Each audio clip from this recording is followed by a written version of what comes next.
Good morning guys.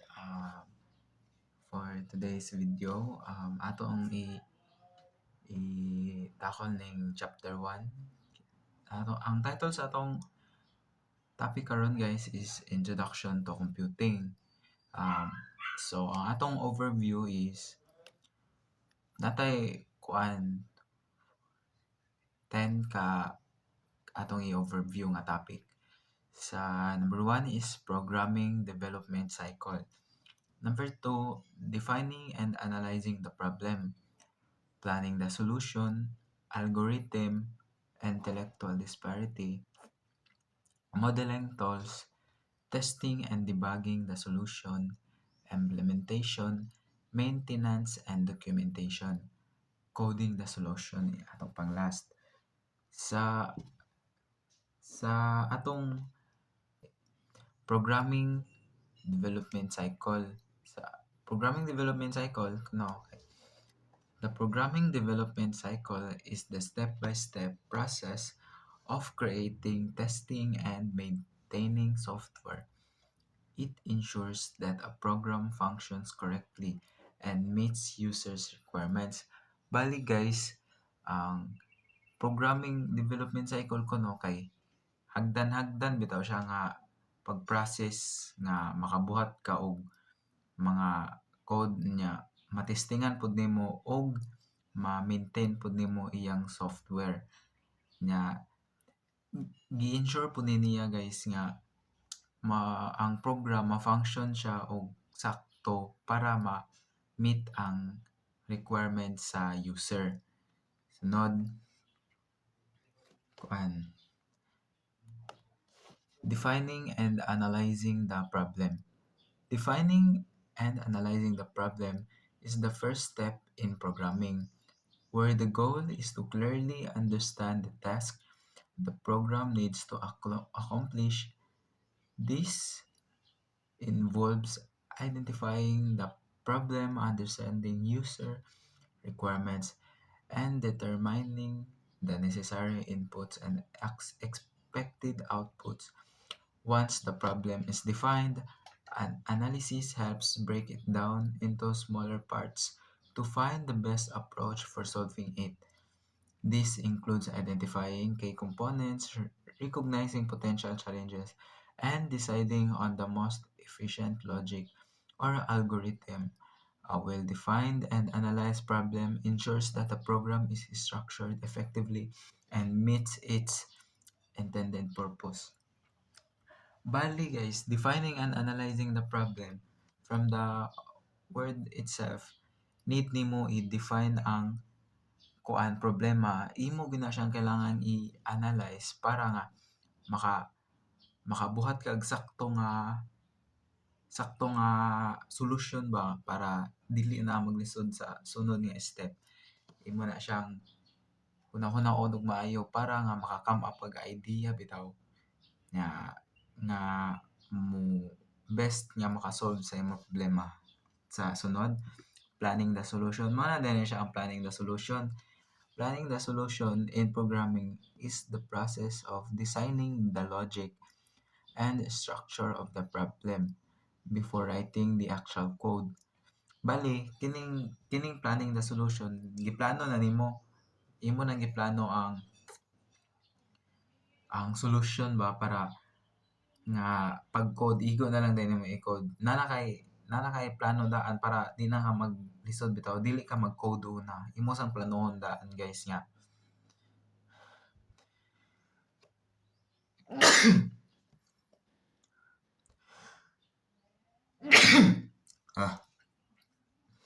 Bale sa planning the solution, imo nang planohon nimo daan ang imo nang giplano daan di sir code. Asa naman ni planning the solution? Ay, one. Kani nga step, mao po ni ang maka-sure nga ang imong i-code is organized bitaw. Kanang organize siya nga pagka kaning planning the solution mao ni ang mo plaster bali sa imong code.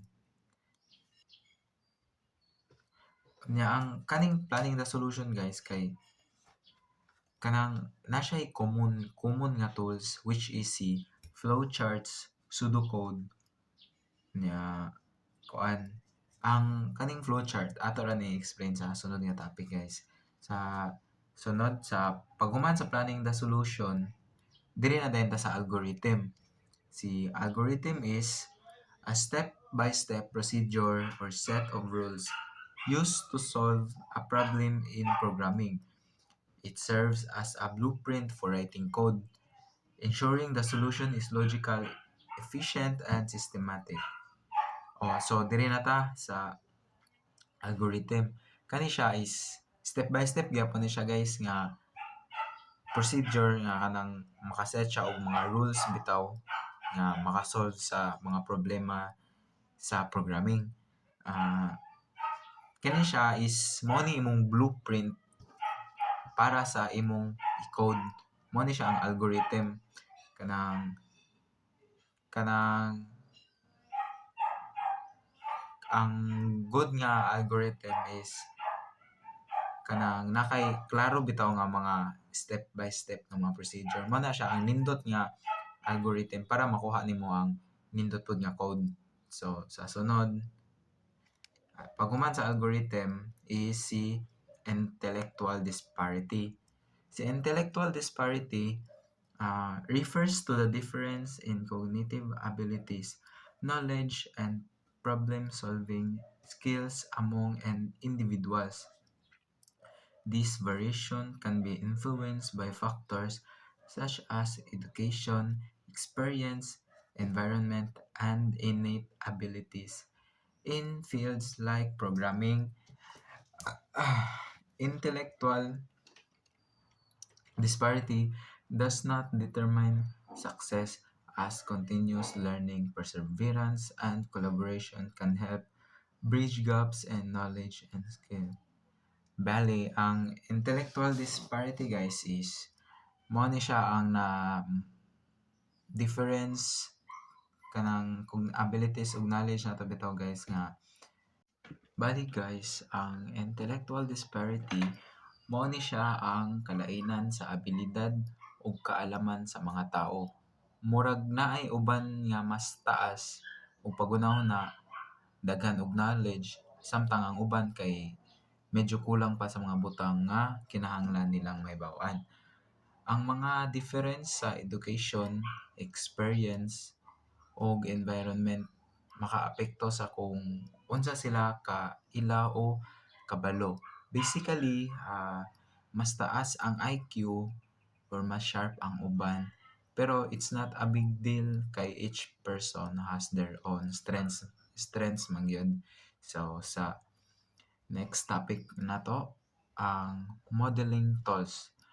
Modeling tools are techniques and software used to design, visualize, and analyze system or processes before implementation in programming and system development. These tools helps in planning, structuring, and understanding complex problems. Common modeling tools includes nanadri as si flowchart, pseudocode, mo na siya ang basic na panggamiton nga mga modeling tools. Ang modeling tools mo na siya ang kanang imong from the word itself guys, modeling tools mo na siya ang mga tools nga imong gamiton pang model sa code or mga code, mga flowchart. Diha ka mag kuan nimong mga tools sa kuan ba programming. Diha ka mag pili sa mga kuan modeling tools. Daghan na siya diha ang modeling tools nag-include na siya diha si pseudocode ug si flowchart nya. Sa sunod, diri na dayon ta sa coding the solution. Coding the solution is the process of translating a planned algorithm or design into a programming language to create a functional program. So, kaning akuan kay na diri na niya i-process kanang diri na nimo i-translate ang imong magipang plano bitaw gikan sa algorithm nya diri dayon pag diri tayo nimo code na nga ma-create na ka og kanang functional nga design guys ba nga maka manindot po na siya guys nya. The step involves writing code using a specific syntax and structure based on the chosen language such as Python, Java, or C++. Bale, diri na ka, mamili po ka og imong platform unsa imong gamitan pag code na si Java, Python, C++. Mao na siya. Napay uban ana niya lain guys, HTML mga yun na. Good coding practices such as writing clear and concise code, using comments for documentation, and following proper indentation improve readability and maintainability. Debugging and testing are also essential during coding to identify and fix errors effective. So, dapat ang imong pagka-code daw guys is hinlo nga kanang dali ra makit-an bitaw ning dali ra masabtan. Unya, hinlo dapat pod ma-maintenance bitaw siya guys nga kanang kintahi sa sunod nga magamit is dali ra masabtan imong code bitaw nga dili lisod nga imo ma-trace sa dayon unsaon siya pagkuan ba pag code niya unsa imong magipanggamit ana nga mga gipanggamit ni mga variable nga nang masabtan ra dayon largo sa mosunod. So sa next ana humana ka sa coding the solution diri na pud ka sa testing and debugging the solution. Testing and debugging the solution is the process of verifying that a program works correctly and fixing any errors that may arise. So testing and debugging daw guys is sunod mo ni siya sunod sa coding the solution niya. Mahimo na dayon nga dili ra bitaw kas ang mugana dapat maski kapilahon nimo testing guys mugana siya without lag nga dali ra siya mo gana nga dili bitaw maglaglag imong kuan. Kani siya kinahanglan po ni siya nga kinahanglan ni siya nga para ma-maintain bitaw nga ug unsa ka lig-on imong code nya unsa po ni siya ka nindot para dali nya para nga matestingan bitaw og tarong nya. Sunod is implementation. Implementation is the stage where a fully developed and tested program is deployed for actual use. This involves installing the software on the intended system, configuring necessary settings, and ensuring it integrates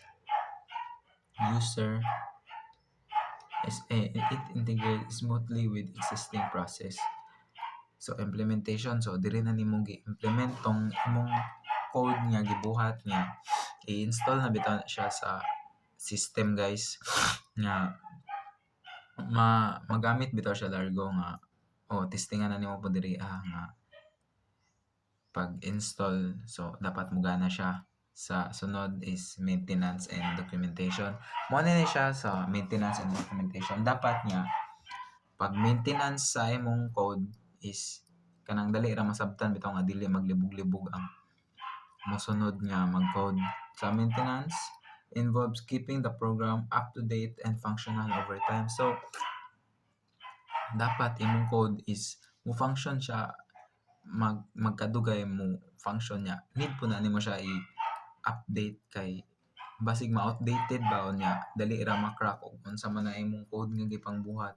Dapat imo pa na siyang i-update para nga mas nindot siya kadugayan ba sa kuan nga dapat monindot siya unya mas mo improve bitaw siya mo evolve ang imong code. So mao na siya ang tanan topic sa atong chapter 1 guys.